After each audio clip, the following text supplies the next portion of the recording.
The U.S. bond market is heading for a third straight monthly gain thanks to the slowing economy and the credit market losses.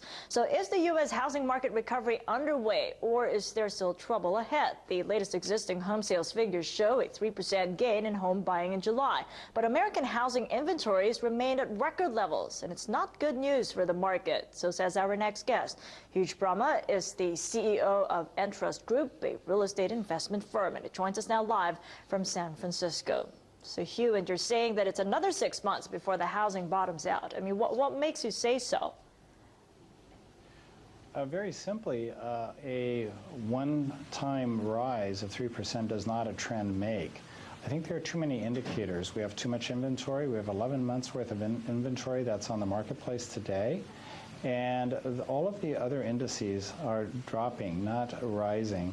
So I believe we have an anomaly. The 3% increase also includes a lot of condos that were purchased in this particular mini rally, if one were to call it that.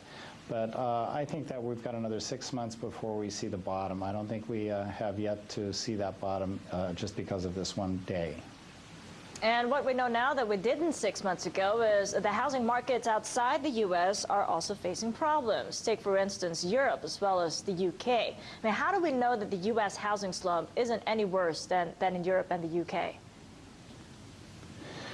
Well, we don't know that it's any worse. It's, of course, historically in the worst shape that it's been, at least since records have been maintained. But we know, for example, the UK is having some real problems. They're also having a credit issue in their own marketplace.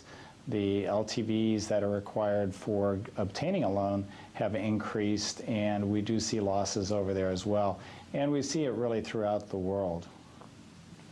Lots of debate over what to do with Fannie and Freddie in the U.S. Do you think the government should nationalize or bail them out? And if that's resolved, do you think that it helps speed up the recovery in the housing market? Well, the way I look at it, it's a little bit like the Chrysler bailout. It's something like, well, if you don't do it, then what happens?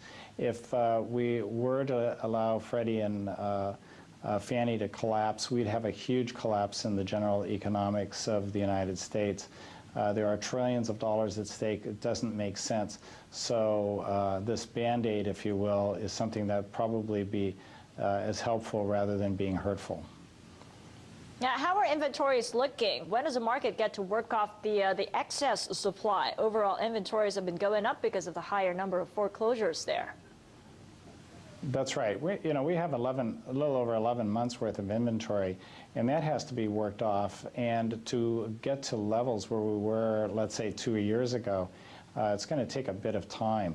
Again, we have to look at the inflation issues that are involved here as well. So it isn't just a simple matter of saying, okay, we'll have inventories go down, but also what is the general economy? What are inflation rates? What are the abilities of individuals to be able to get into the market as homeowner purchases?